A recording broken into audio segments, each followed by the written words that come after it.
Assalamualaikum warahmatullahi wabarakatuh, Ibu. Waalaikumsalam warahmatullahi wabarakatuh.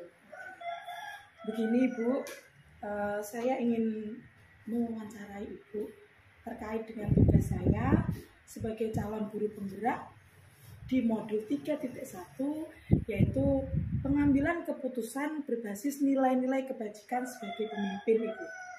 Jadi di sini saya diwajibkan untuk mewawancarai 2-3 kepala sekolah. Di antaranya adalah kepala sekolah saya sendiri, yaitu Ibu Sri Endah Romaningsih sebagai kepala sekolah SDN Drogilo 2 Kedowati.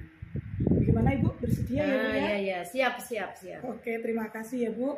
Di dalam wawancara ini kita akan membahas tentang kegiatan yang sudah Ibu lakukan selama menjadi kepala sekolah dalam mengambil keputusan yang berbasis nilai-nilai kebajikan sebagai pemimpin. Begitu Ibu. Iya. Di sini saya kurang lebih akan memberikan sekitar 8 pertanyaan yang mungkin bisa Ibu jawab. Seperti itu ya Bu ya? Iya, siap. Baiklah, boleh kita mulai Bu? Ya, silakan. Oke. Pertanyaan pertama dari saya ya Bu ya. Selama Ibu menjadi seorang kepala sekolah, bagaimana Ibu dapat mengidentifikasi kasus-kasus yang merupakan dilema etika atau bujukan moral yang mestinya Ibu telah lalui dan telah alami selama menjadi kepala sekolah? Baik Bu Vika, Ya. biasanya dalam mengidentifikasi dilema etika itu, Ya. saya melihat kasus itu dengan nilai kebenaran dan kebajikan. Jadi dalam mengambil keputusan atau mengidentifikasi kasusnya, Ibu menggunakan nilai-nilai kebenaran dan kebajikan. yang berlandaskan nilai-nilai kebajikan ya Bu ya? Iya. Ya, oke, terima kasih. Baik ya Bu ya, kita lanjut ke pertanyaan kedua ya Bu ya. Ya. Terus selama menjadi seorang kepala sekolah, sudah berapa lama Ibu? Sudah 8 tahun. Wah, sudah lama ya Bu ya, Ya. pasti banyak kasus yang sudah diputuskan ya Bu ya. Iya, tentu saja banyak. Ya, bagaimana Ibu menjalankan pengambilan keputusan di sekolah Ibu, terutama untuk kasus-kasus di mana ada dua kepentingan yang sama-sama benar Bu. Jadi seumpama Ibu ambil keputusan ini benar, keputusan ini juga benar, tetapi walaupun sama-sama benar, sama-sama memiliki akibatnya. Atau kasus ini bisa-bisa sama-sama mengandung nilai kebajikan gitu Bu.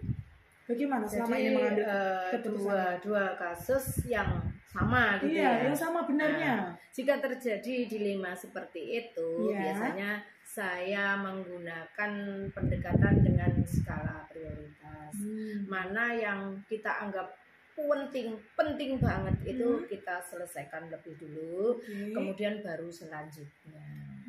Jadi Ibu Demikian. memutuskan atau mengambilnya itu dari yang paling penting dulu gitu Bu ya? Iya. Jadi skala prioritas itu kita prioritaskan yang paling penting. Paling penting yang Iya. paling apa Bu? Yang paling urgent. Iya, yang paling penting dan mendesak gitu ya Bu ya? Iya. Oke, lanjut ya Bu ya? Ya. Langkah-langkah atau prosedur seperti apa yang biasa Ibu lakukan selama ini? Langkah-langkah apa Bu dalam mengambil keputusan itu tadi? Iya, biasanya langkah-langkah yang kita ambil ya kita melihat yang pertama, Ya. kita mengidentifikasi masalah. Jadi Dengan yang cara pertama ya menghindari. diidentifikasi masalahnya dulu. Kemudian yang kedua itu kita menganalisis apa masalahnya. Baru yang ketiga nanti kita mengambil keputusan, mengambil jalan keluar apa yang kita lakukan. Jalan keluar yang tentunya baik untuk semua ya. Iya, tentunya ya baik untuk siswa, baik untuk guru, mungkin kalau itu masalah menyangkut itu, dan baik untuk semua. Oke, baik. Ibu, hal-hal apa saja yang selama ini Ibu anggap efektif dalam pengambilan keputusan pada kasus-kasus dilema etika Bu? Untuk kasus dilema etika itu biasanya yang saya anggap efektif adalah yang pertama itu yang tidak bertentangan dengan nilai kebajikan. Kemudian yang kedua, yang berpihak pada murid tentunya ya, karena masalah itu kan ada hubungannya. Dan yang ketiga, yang paling penting itu dapat dipertanggungjawabkan. Oke. Jadi setiap kali ibu mengambil keputusan, hal yang paling esensial atau hal yang selama ini dianggap efektif itu harus mementingkan kepentingan murid, tidak bertentangan dengan nilai-nilai kebajikan, dan juga Dan yang mestinya penting itu bisa bertanggung jawab, dipertanggungjawabkan. dapat dipertanggungjawabkan. Betul ya Bu ya. Selanjutnya Ibu, hal-hal apa saja yang selama ini merupakan tantangan dalam pengambilan keputusan pada kasus dilema etika yang ingin Ibu selesaikan tadi? Tantangannya Ibu? Ya banyak sekali sebenarnya tantangannya ketika kita akan mengambil suatu keputusan ya. Jadi biasanya hal yang menjadi tantangan ketika kita menghadapi dilema etika itu, kita nih ada orang Jawa ya, ada rasa sungkan terhadap teman, karena teman itu sudah berteman baik dengan kita, kemudian lebih senior dari kita, terus lebih berpengalaman mereka. Itu biasanya kita punya rasa sungkan untuk mengambil keputusan. Gitu ya Bu. Iya.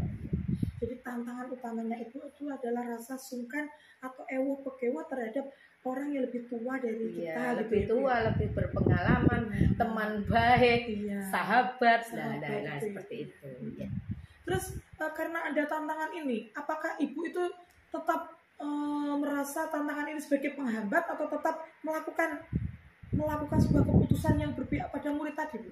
Ya, sebagai kepala lembaga kita harus tetap mengedepankan yang ada kepentingan murid itu tadi, tetap bertanggung jawab. Jadi ya itu tadi, ego kita tekan untuk mengambil keputusan walaupun tidak sesuai dengan apa yang mereka harapkan. Contohnya seperti itu. Iya.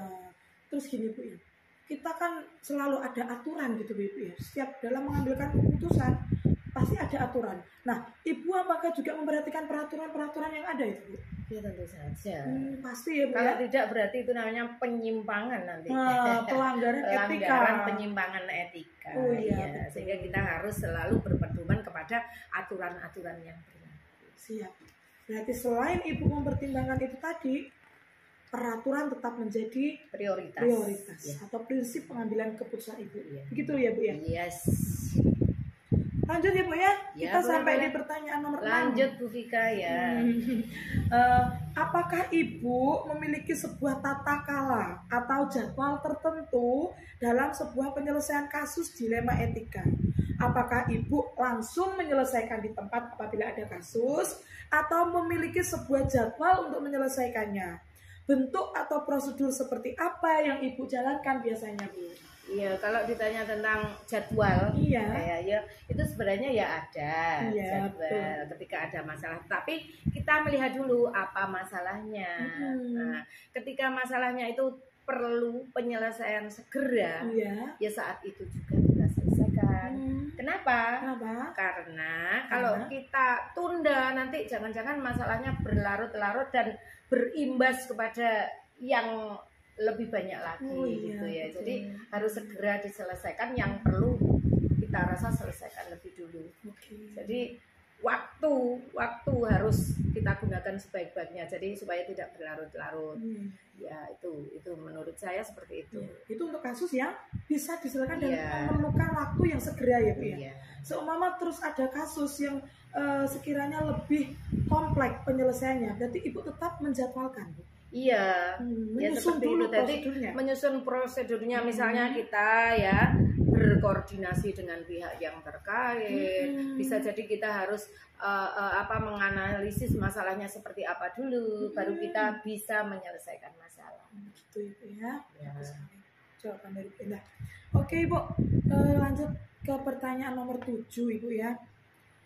Adakah seseorang Ibu atau faktor-faktor apa yang selama ini mempermudah atau membantu Ibu dalam mengambil keputusan dalam kasus dilema etika? Ada faktor dan ada orang Bu yang membantu Ibu. Iya, tentu saja ada orang-orang yang membantu saya. Misalnya orang terdekat dengan saya ya suami saya. Kebetulan suami saya juga guru, Iya. sehingga dia bisa mengarahkan bagaimana pengambilan keputusan yang sebaik-baiknya seperti apa. Selain itu juga ada teman-teman di sekolah ya, ada beberapa guru senior yang bisa membantu untuk menyelesaikan masalah. Misalnya mungkin ada suatu masalah ya, guru-guru itu bisa memberikan masukan-masukan, kemudian bisa memberikan jalan bagaimana baiknya. Kemudian juga SD Ndrogolo 2 itu juga punya komite yang super loyal terhadap SD Ndrogolo 2 ya.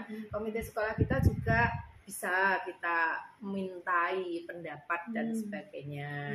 Terus yang ketiga ada lagi yang lebih bagus lagi, yaitu apa? Paguyuban sekolah yang selalu mendukung semua kegiatan sekolah kita ya.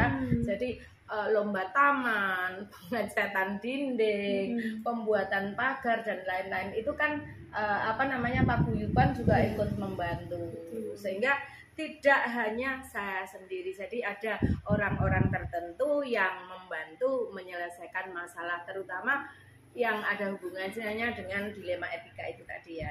Selain itu juga dalam pengambilan keputusan, saya menerapkan ada 439 ya. 439. Ada 4 paradigma, 3 faktor dan 3 prinsip bukan faktor ya.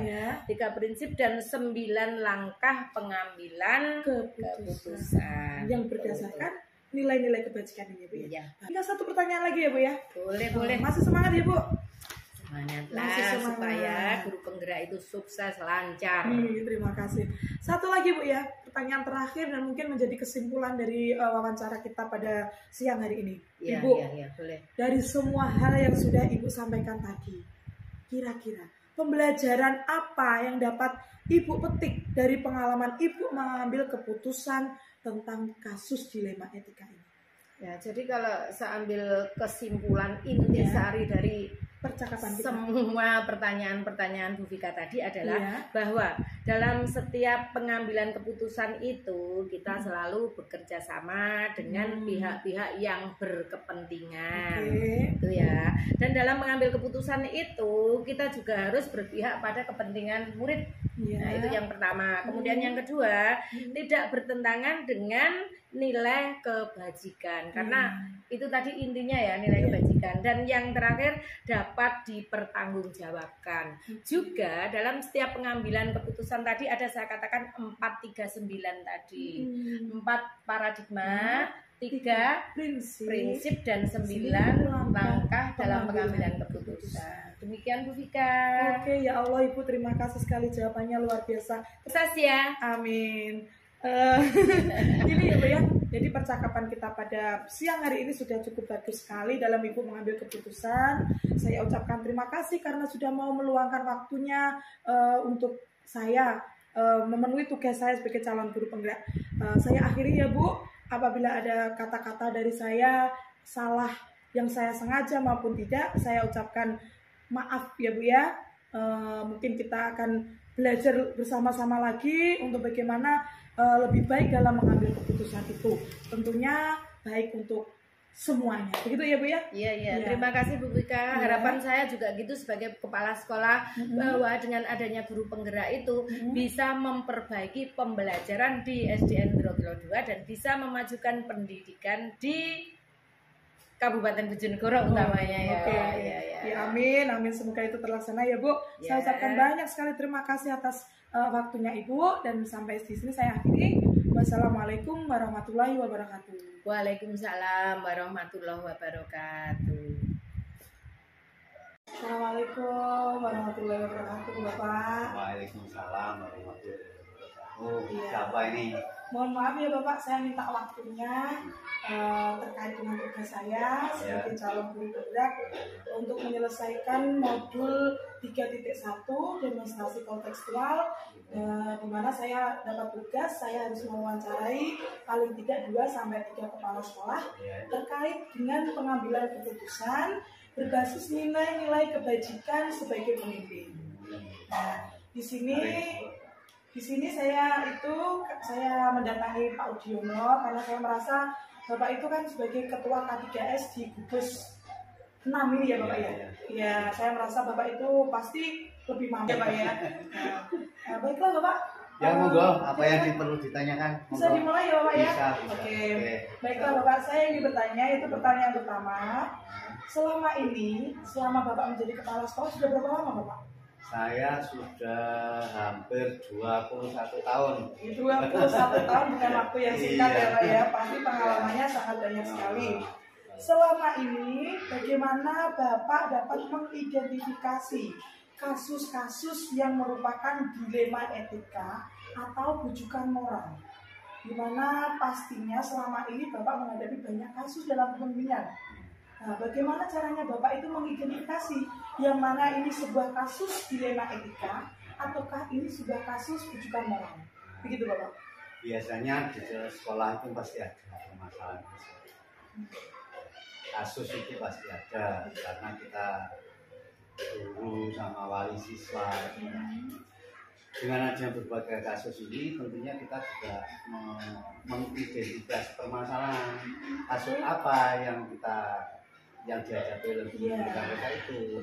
Nah tentunya kasus ini kita kelompokkan beberapa latar belakangnya apa, masalahnya apa kasus itu. Tentunya masalahnya apa kan pasti ada.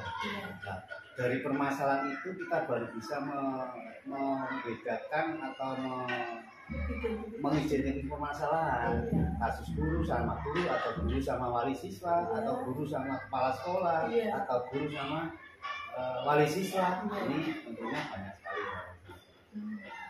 Termasuk pastinya kasus itu termasuk sebuah kasus dilema etika seperti itu ya Bapak ya. Iya, misalnya iya. Bapak ingin mengambil keputusan antara satu pihak itu merasa benar dan juga kalau keputusan itu juga merasa benar untuk pihak yang lain gitu ya Bapak ya. Biasanya itu kasus hal semacam itu adalah kasus sama-sama benarnya. Sehingga kita sebagai kepala sekolah karena ada kasus sama benarnya, bagaimana kita mencari sebuah solusi. Iya betul sekali. Apalagi ya. Baiklah, sudah dijawab bagus sekali ya. Sekarang pertanyaan kedua, selama ini bagaimana Bapak menjalankan pengambilan keputusan di sekolah Bapak? Terutama untuk kasus-kasus di mana ada dua kepentingan yang sama-sama benar atau sama-sama mengandung nilai kebajikan. Nah, tentunya kita paham ya Bapak ya, nilai kebajikan itu adil, jujur, terus saling menghormati, disiplin, seperti itu ya Bapak ya. Semua ada kasus seperti itu yang sama-sama benar. Bagaimana itu Bapak menjalankan pengambilan keputusan Anda? Tentunya masalah ini kita berbasis pada tadi yaitu kejujuran, penilaian apa yang nilai moral. Nah dalam moral itu maka kita dalam mencari beberapa solusi dari beberapa masalah ini, solusinya bagaimana, jangan sampai permasalahan ini ada yang dirugikan.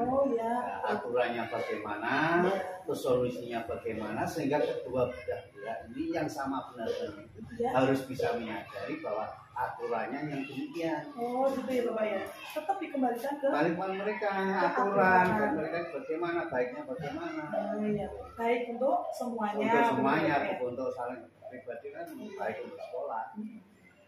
Tentunya berarti pengambilan keputusan itu harus bertanggung jawab gitu ya Pak ya. Ya, dapat dipertanggungjawabkan. Nilai etika moral tadi. Sesuai dengan nilai kebajikan gitu Pak ya. Siap. Yang ketiga yaitu langkah-langkah atau prosedur seperti apa yang biasa Anda lakukan selama ini. Langkah-langkah apa sebelum Anda mengambil kebajikan itu? Mengambil keputusan. Langkah yang pertama tadi seperti tadi dari awal bahwa mengidentifikasi masalahnya apa. Kemudian dari permasalahan ini kita analisa bersama-sama. Jadi masalah kita analisa bersama-sama. Dengan analisa bersama-sama ini kemudian kita menjadikan sebuah keputusan saling. Jadi nilai-nilai tadi harus kita terapkan kepada mereka. Artinya jangan sampai dari permasalahan ini nanti hasil keputusan terakhir saling merugikan. Jadi langkah pertama menganalisa masalah, permasalahannya apa, dianalisa kemudian diambil sebuah keputusan bersama. Sehingga demi kebaikan bersama. Pernahkah itu saat mengambil keputusan itu Bapak itu misalnya berpikir setelah saya mengambil keputusan ini akan berdampak jangka panjang dan juga jangka pendeknya, seperti itu ada Bapak? Terkadang ada, Pasti ya, Pak? pasti ada. Ada. Tapi kita juga berpikir bahwa pengambilan keputusan ini adalah berdasarkan aturan. Aturan kalau kita sebagai pendidik, sebagai seorang guru, tentu punya kode etik dan juga aturan. Selama keputusan kita ini adalah sesuai dengan aturan, maka saya itu tidak ada masalah. Ya, jadi Bapak selalu berprinsip kalau mengambil keputusan itu harus sesuai aturan. Aturan, gitu ya, sesuai dengan demokratis, aturan, bagaimana caranya yang terbaik, sehingga kalau ada permasalahan saling kita bicarakan bersama-sama, sehingga jangan sampai terjadi masalah, menimbulkan masalah. Jangan sampai ada masalah untuk masalah lagi. Oke, bagus sekali ya Bapak ya.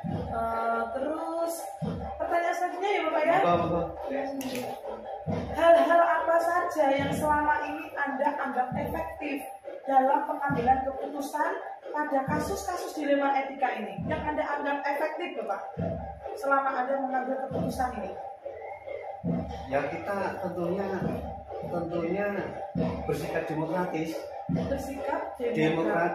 Jadi kita tetap menjunjung nilai-nilai dari demokratis itu, bisa menerima, kita sampaikan pada mereka-mereka yang punya masalah, sehingga pada saat pengambilan keputusan ini jangan sampai keputusan ini akhirnya menjadi dilema yang akan menimbulkan permasalahan yang baru.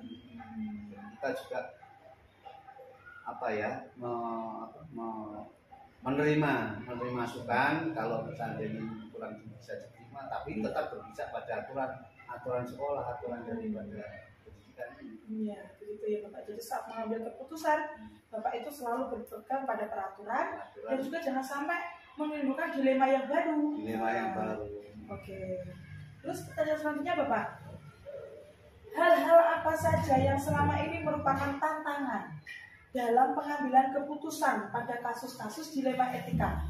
Bapak, berarti tantangannya Bapak saat ingin mengambil keputusan gitu Bapak? Pengambilan keputusan biasanya tantangannya adalah karena kita ini orang Jawa. Kadang-kadang ewo pakewo atau dalam bahasa gaulnya itu baper atau bagaimana ngomong rosok kadang-kadang mungkin keputusan ini bagaimana nanti perasaannya bagaimana. Jadi perasaan dan rasa ini yang kadang-kadang mempengaruhi keputusan. Tapi kita juga tetap walaupun demikian juga mempertimbangkan tentang aturan. Prinsipnya tetap aturan. Walaupun kadang-kadang mungkin dilema masalah rasa, perasaan, tapi karena kita sebagai seorang pendidik, sebagai seorang pemimpin harus acuannya pada aturan yang ada.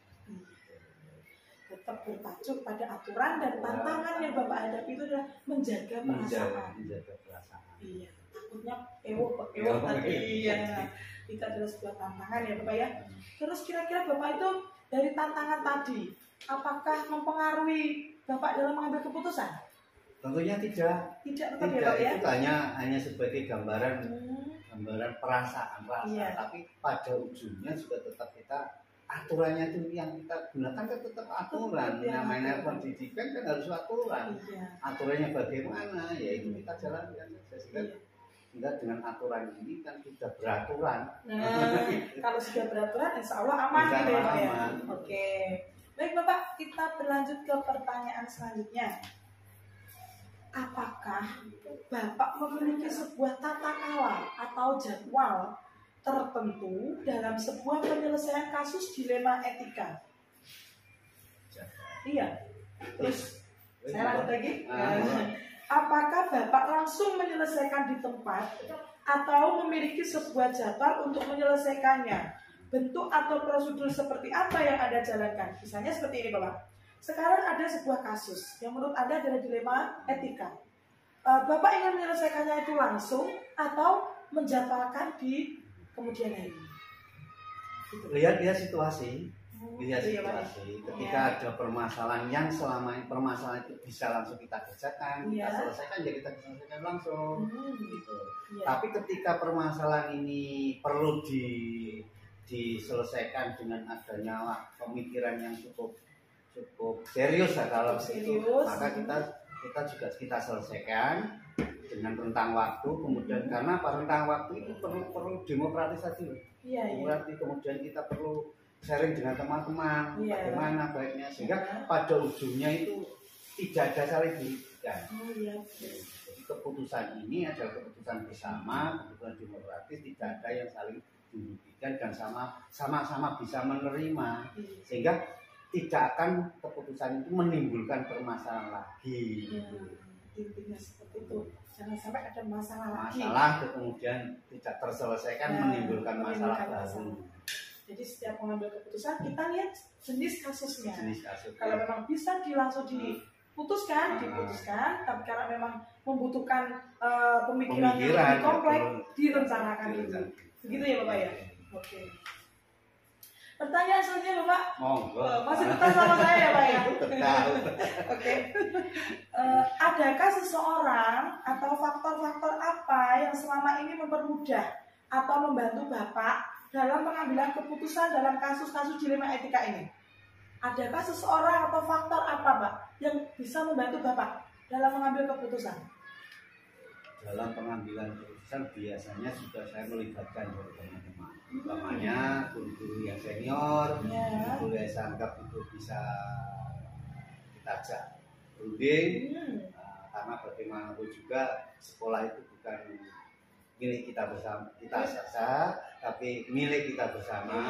Jadi saya tetap demokratis, kemudian pada minta pertimbangan pada teman-teman, masalahnya bagaimana, penyelesaiannya yang terbaik itu bagian. Yang terpenting adalah permasalahan itu yang terbaik penyelesaiannya. Itu tetap ada faktor ya Pak ya, atau siapa yang diajak untuk berunding. Tidak langsung sendiri mengambil. Tidak.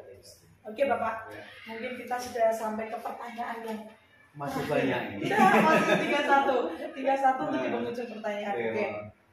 Dari semua hal yang telah disampaikan tadi, pembelajaran apa yang dapat Bapak petik dari pengalaman Bapak mengambil keputusan dilema etika? Pembelajaran ya itu dilema etika itu adalah setiap pengambilan keputusan, satu berdasarkan aturan, jelas itu. Kemudian dua berdasarkan juga hati nurani. Kemudian untuk memutuskan juga berdasarkan rasa saling memberi dan memberi. Artinya mungkin masalah ini bagaimana kita selesai, rasa kekeluargaan itu yang paling, maksud saya tadi rasa kekeluargaan tadi. Rasa kekeluargaan, karena apa? Sekolahnya ada lembaga, kita bersama setiap hari ketemu, bagaimana kita permasalahan ini adalah bahwa pemimpin itu menganggap teman bukan atasan bawahan, tapi teman-teman itu adalah sebagai partner kerja,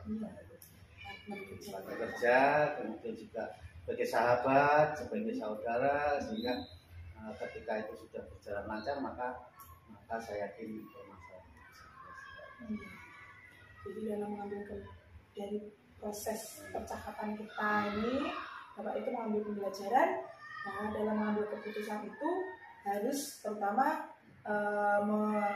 mengedepankan peraturan dulu. Terus sebagai pertimbangan yang lain adalah ketika kejujuran, rasa persaudaraan, rasa teman sejawat, saling memberi, saling menerima, saling menghargai.